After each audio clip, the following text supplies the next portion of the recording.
This isn't just wrestling, it's progress. It's Brit Wrestling passion, raw and unapologetic. The stories, the stars, the grind, from the ballroom to the world. I'm B Angelo, and this is Total Progress. Reviews, playbacks, investigations. Because in this scene, nothing's given, it's all earned.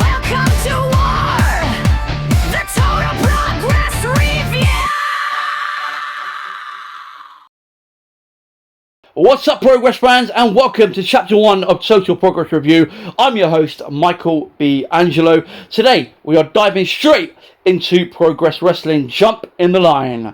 The matches, the moments, the atmosphere, and everything that made this show electric.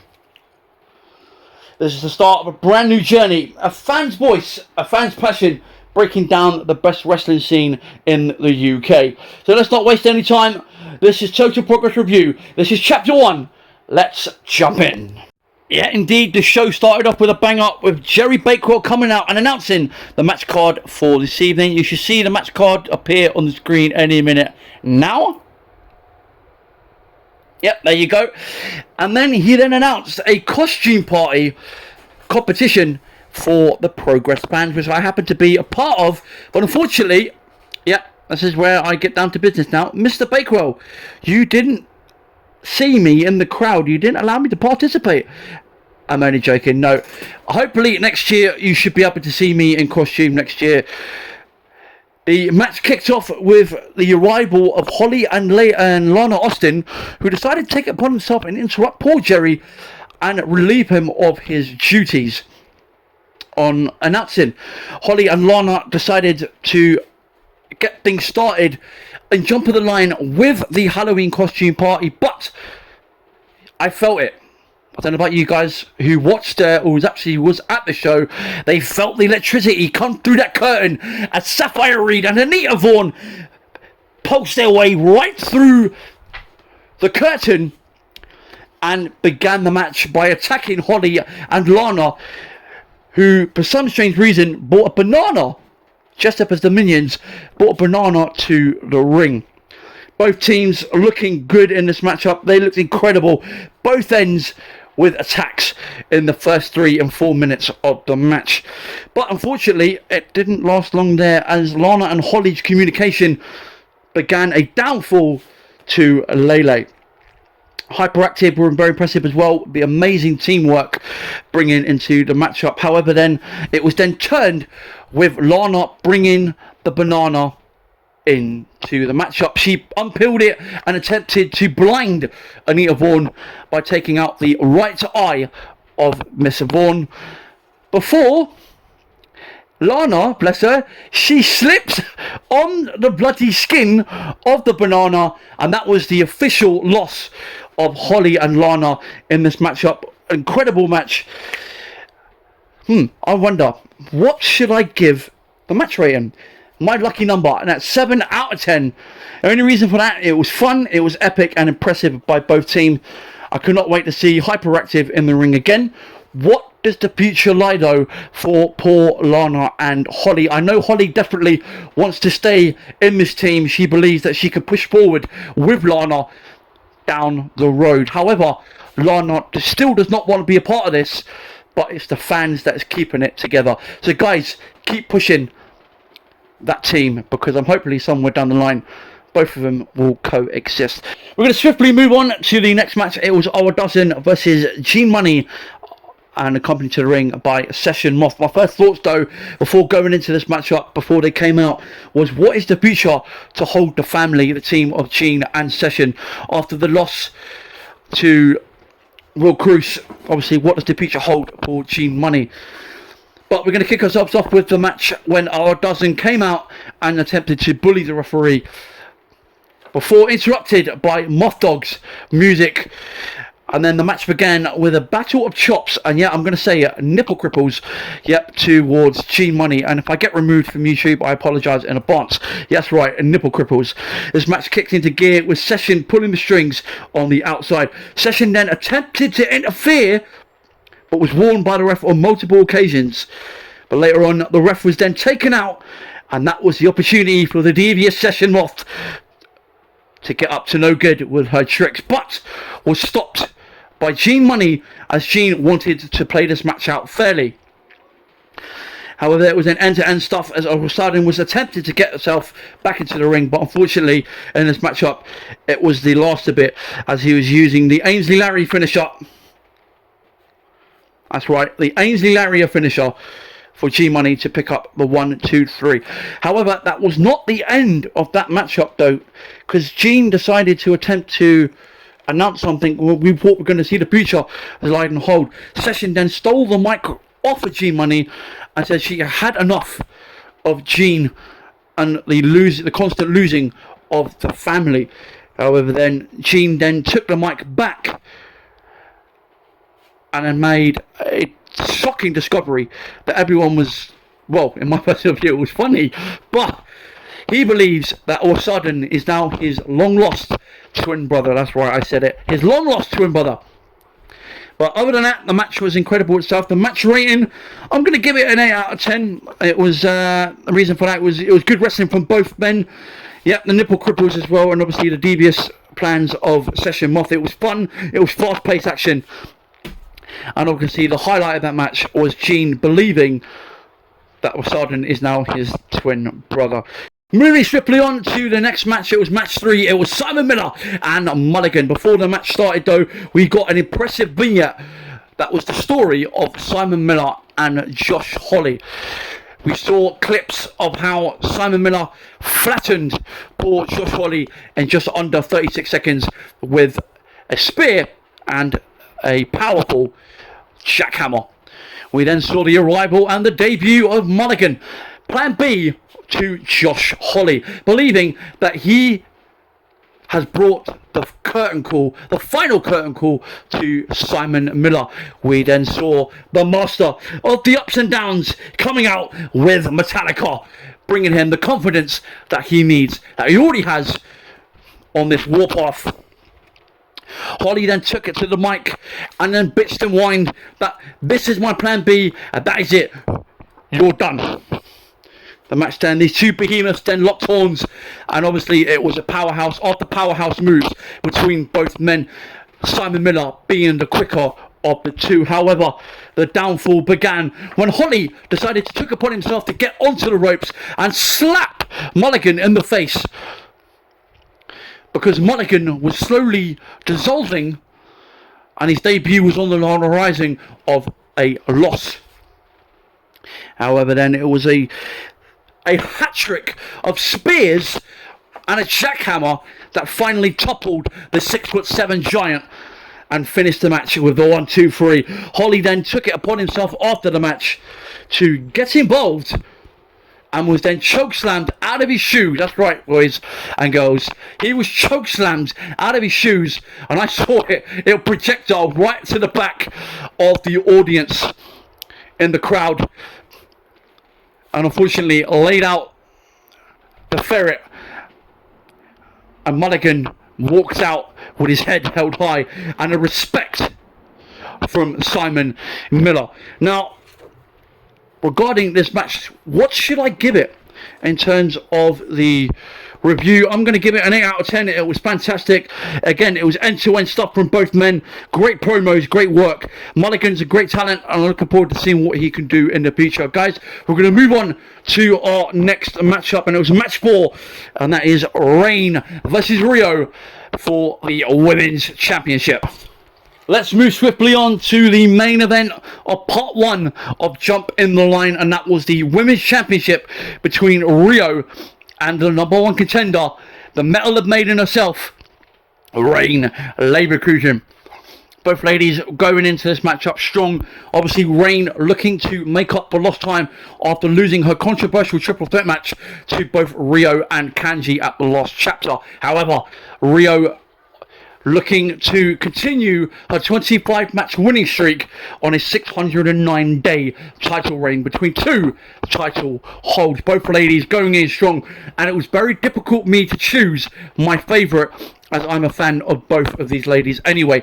Strength and speed were the key in this matchup earlier on in the first 5 minutes of this matchup. However though, Rio would turn the tables by throwing everything in her arsenal at Leverkusen. But again, that was cut short after the number one contender would turn the tables and use her own arsenal to try and take the champion down. Rio then focused on Reigns' back, injured back. That became a massive threat and a target for Reign Leverkusen in this matchup. However, the number one contender then turned the tables on the champ with high-end German suplexes that changed the game and the momentum of Rio, for allowing Reign and her on the outside of the ring, with utilising attacks on the apron, with Rio using her infamous power driver that we all thought was the downfall and a possible 26 match streak of Rio. However, then Rio then decided to use the power driver once more, which was then reversed into an inside roll by Leverkusen to pick up the 1, 2, 3. And I tell you what an unbelievable matchup. However, it didn't end there. It did not end there. Rio then decided to get up, take the belt for herself, and hand the belt to Reign. Is this the passing of the torch in the women's division? Where does Rio go after this? That is the big question I want to know, guys. Make sure you comment down below and I'll hear your thoughts on what happens to Rio in future at Progress. But for now, it's the Medal of Maiden. She is now officially the women's champion. A big congratulations to Reign Leverkusen after that. My match review, you know what? Sod it. I'm going to give it a 9 out of 10. What an incredible match. Both ladies showing off why they are the top of the mountain in the Progress women's division. Guys, we're going to move swiftly on. But before that, I'll give you my reasons for giving that 9 out of 10. Both ladies showed why they are, as I said, the top of the division. With strength and power and speed. And I hope one day we get to see Rio and Reign lock horns one more time at Progress. So again, guys, if you want to comment about the future of Rio, we might have to do maybe a video at some point. Maybe the question, what is the big question, but is, will we see Rio again in Progress? Is this her curtain call, or will she come back with a vengeance? She won't give up on that fight. I know Rio, I've known her for about a year now, and I know Rio never backs down from a fight, but the spotlight is now on Reign Leverkusen. She's got a massive match coming up this Sunday against Session Moth at Noisy Neighbours, and we'll be watching that tomorrow and reviewing that next week. Before we deep dive into part 2, I just want to say a couple of shout outs. One, first of all, of course, for the reason of this channel, and that is Progress Wrestling. Guys, I want to say thank you from the bottom of my heart for the last year, the hospitality, your advice that you've been giving me, and my passion for wrestling again. I want to tell you a little story. My wrestling died a couple of years ago. My passion for it died a couple of years ago after losing one of my favourite wrestlers, which was Wyndham Rotunda, also known as Bray Wyatt. I'm sending my thoughts and love and support to the Rotunda family. But thanks to Progress Wrestling, it's given me one chance left to love the sport that I was born to grow up to love. So thank you guys to Progress there, and also a big shout out to Ollie Spring. Ollie Spring is the main commentator at Progress Wrestling. He gave me some amazing advice, and he, guys and gals, is the reason why I am doing this review show, Total Progress Review. So make sure also you like, subscribe, and ring that bell for the 1, 2, 3, because if you don't, unfortunately, I'm going to have to come with you with a steel chair. I'm kidding. Guys, we're going to crack on to part 2 now of the review show, and that is match 5. And that is Crowley versus Will Cruz. That's Charles Crowley, the local Progress twat, challenging Will Cruz for the Atlas Championship. These two men came in with high horses. Of course, Will Cruz on the back of a victory, defeating his uncle for the Atlas Championship, Gene Money. However, Crowley has a long wait to get a shot at Cruz's Atlas Championship. Both men started off very brightly. However, Crowley's quick step out of the gate did not last long, as he was ended up on the floor on the outside after being thrown over the top rope like a rag doll, thanks to an assault by the champion Will Cruz. And then all of a sudden, yep, you heard it, and I'm going to say it, Crowley, like an idiot, decided to slap Cruz around the face. That pissed off the champion, and that is when it turned ugly. Cruz literally dissected Crowley. However, Crowley would not back down, but it wasn't too short before 2 power bombs and the crucifixion reverse power driver finisher from Will Cruz to give him the 1, 2, 3. The match was short-lived. Match rating, what do you think, guys? My lucky number, of course, number 7. It was fun, fast-paced, short-lived, and a start of a hot journey of a title reign for Will Cruz. We then went on to find out, obviously, whether man like BritWres and Lio Rush was expected to come out. But unfortunately, we got an unexpected appearance for the man worth every pound, and that is Charlie Sterling. He came out and bitched and whined about why he wasn't on the show. He then decided to test anyone in the crowd, referees, and the help backstage to try and fight him in the ring. He ended up grabbing one of the helpers, the young helpless workers, only to be interrupted by a saving Simon Miller. Obviously, Miller and Charlie Sterling do have history. Obviously, you know that Charlie Sterling was the last man to defeat Simon Miller. We then went on to hopefully, again, expecting Lio Rush and man like BritWres to come out, only to be interrupted by a mysterious vignette from a lost soul, only to be turned out to be the returning Scott Oberman, to returning to Progress very, very soon. When he will return, the rumour has it that he could be tomorrow night, and that has been confirmed now that he will be at Noisy Neighbours. We crack on as well to match 6, and of course it was Lio Rush versus man like BritWres for the men's Progress World title. But let's take you back down memory lane. Obviously, we know that Lio Rush and man like BritWres have a history within the ballroom and Manchester and around the world. It's very, very heated world rivalry. I wasn't around to see it, but I have seen footage of it on YouTube. So obviously, it's a change in the books for Lio Rush, and I've seen the change, and I'll tell you what, I was stunned. My brother was stunned, my sister-in-law was stunned, and obviously my cousin was stunned as well to see the change in Lio Rush from his days in WWE. And I'll tell you what, the music was incredible, his entrance was incredible, the mask revealing the face paint, the pendant, the black heart pendant around his neck, and obviously the jacket, and just the whole persona itself has just boosted Lio Rush. And WWE are missing a piece of the puzzle, and I believe someday down the line Lio Rush will return to WWE when the time is right. But regarding talent, let's talk about man like BritWres, a man on fire. He has been incredible this past year in Progress Wrestling and around the world as well. Not just in Progress, around the world as well. And my personal view, indie star of the year. He has come from nowhere to push, kick, claw, scratch all his way to the top to become the Progress World Champion. And of course, his well-known feuds with Lee Jacobs this year has been the talking point of the change in champion.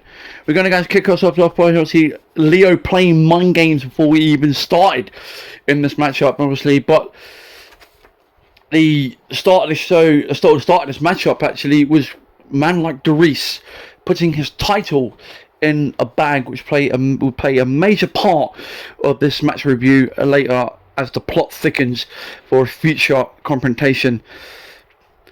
But both men showing the quickness earlier, with Rio flying like a dart through the low rope suicide dive into the chairs. Man like BritWres overpowering Lio with a number of attacks, including a an overpowering Hurricane Runner that Leo decided to use, but was overpowered by man like Darius with a combination of a scoop slam. Man like Darius showing why he is the champ with the attacks that he was dealing with in the matchup as we came along. So Leo obviously just showing man like Darius that he isn't backing down. But what got me in this matchup, and I'm going to say this to you guys now, what got me in this matchup and what stunned me and what made me unsettled along with man like Darius was the evil smile. Yes, that's right, I'm going to say it to you now. Leo Rush was smiling. He is smiling at every attack that was being delivered by man like Darius. And Leo wasn't backing down. That was stunning the fans, including myself. But again, man like Darius was using his high power moves. He was trying to weaken the Blackheart. But again and again and again, we saw the evil laugh. We saw that evil smile of Leo Rush to unsettle the champion once again. But again, man like Darius utilizing his sharpshooter, the 450, but only again, yet again, those attacks weren't enough to keep the Blackheart down. Yet again, rising to the occasion into the corner with another smile on his face to piss the champion off. And of course, man like Darius is a hard whip. He sent Leo crashing into the opposite side of the corner, crashing through the middle rope and landing outside like he'd just been in a car wreck. Absolutely incredible. They ended up outside in near the crowd, which is where man like Darius set Leo Rush on a chair, only to pull off a senton splash into a barricade of chairs, and it was literally World War II out there. Absolutely incredible by the entranceway. Leo then decided to get back up and pull off a couple of attacks inside. Obviously, as he got back inside to the ring, thanks to the hands of man like Darius, who was pushed inside, the referee decided to check on Leo, only for Leo to rise up again with another smile, but this time even more sadistic. Black blood pouring from the mouth of the Blackheart, pouring down the face of Leo Rush, again sending mind games to man like Darius. And I'll tell you what, again, the evil smile would just you could imagine it, picture it in your mind, that a Blackheart with the blood raging down in his mouth is incredible. What a sight to see from Leo Rush. But yet again, during that time, man like Darius used that time to recover for a powerbomb and a sharpshooter combination, only to be broken by a rope break. The match then continued. What else could man like Darius do? He had had enough. He even reversed an inverted Frankenstein and landed a German suplex and a power driver combo to finish Leo off. That is how the match finished. What an epic match it was. But now we go back to the start of this review when I mentioned about the bag. Leo was out. He was out and about. He was gone.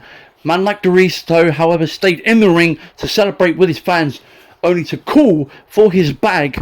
He then opened the bag, with Leo looking on, only to reveal black swan feathers and blood spewed right across the belt. And that was a sign and a message from the number one contender, the Royal Black Swan, Cara Noir. What is in store for Cara Noir and man like Darius in the upcoming months of shows? We've got Noisy Neighbours. Obviously, Cara Noir will be in action against Leo Rush at Noisy Neighbours. No sign of man like Darius. Man like Darius could be performing against Cara Noir, possibly at Vendetta at the end of the month, which I will be participating in. I will be there to see that happen. But on a The overall rating I'm going to give for that match was definitely a 10 out of 10, probably the best I've seen in a long time here at Progress. For me, the reasons for it, I think, was great storytelling between Leo and man like BritWres. Incredible aftermath, a post story build up to Cara Noir interfering as well. I think it's going to be a very, very busy couple of months for man like BritWres. He's got a lot on. As we know, I said, if it does go ahead, if it is Cara Noir versus man like BritWres for the world title, it probably is a match in the making. Cara Noir's new attitude, the new look of Cara Noir is insane. I'm a massive fan of both men. Obviously, Cara Noir a lot longer, but will Cara Noir finally turn himself around after spending majority of the year losing since returning after a 2-year spell away from Progress? Guys, we are now going to kick in to our next matchup, and that is the main event, and that was the tag team ladder match. And I got to say, it is a match in the making and probably my match of the night. All three teams coming out, they've got a purpose for winning those tag team titles. They desperately wanted them, but obviously we saw earlier on, we saw the let's just put it, the downslide to Lycos Jim earlier on. Obviously Lycos 2 came out on his own, only to be followed by Lycos and sending a message to the tag team division. Obviously that at the moment they are spiraling out of control. I don't know what is going on between Lycos and Lycos 2. So the match started early. We had Connor Mills already busted open the hands of a shot by a ladder. And I tell you what, Chuck Mumbo, if you are listening to this, my friend, you are the highlight of the night. You were my highlight of the night. So the Chuck Mumbo of the Sunshine Machine pulling a game of tightrope using Mills as his guide, walking around on all three sides of the ring before delivering an arm drag to finish him off, which is basically my highlight of the night. His tag team partner TK Cooper then defied gravity over the rope using an upside down ladder. That was incredible. Then you had Nico and Mills then teamed up on Lycos 2 with an ankle lock and cross face combo using a ladder round the neck of Lycos 2. But then that's when the problems between Lycos Jim, which was the focus of this matchup, Lycos then using his ego to assault Lycos 2, and then a lot of things are going on between the both of them. If a split on the horizon, we are not sure yet. But then it got even interesting when the ladder was wedged into another ladder used by the Sunshine Machine on Nico Angelo with a double team splash outside. It was then TK Cooper then used a shooting star press on Mills on the ladder and again defied gravity in this matchup. But the highlight of that as well was then Chuck Mumbo was put into the ring by Angelo, who nearly had his hands on the belt to regain the tag team championship, did the Sunshine Machine. Unfortunately, Angelo stopped him in his tracks and utilized what looked like a modified version of the one-winged angel. Guys, give this match rating a 10 out of 10. I think all three teams deserved to be in that match for a reason. It was epic. It was air traffic type control. It was, it was mind-blowing, literally. But for me, overall, the show itself was 10 out of 10. Again, Progress pulling off an incredible show. I urge you to go and see Progress next year. Put that on your calendar. Start up in January and work your way down, and I guarantee you'll be wanting to go again, in my personal review. So guys, we're going to check back to our final thought now of the show before we close off and say goodbye for our first episode of Total Progress Review. So for me, I think the match of the night would have to go to a close between three matches. It was close between the women's title, the men's world title, and the tag team title ladder match. But unfortunately, I'm going to have to side with the tag team title ladder match.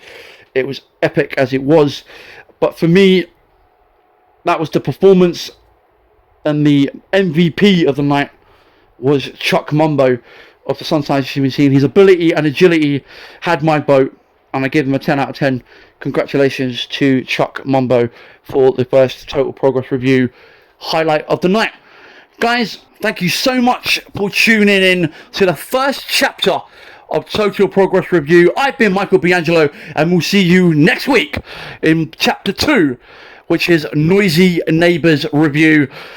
Make sure you like, subscribe, and tune in to Total Progress Review. See you later, guys.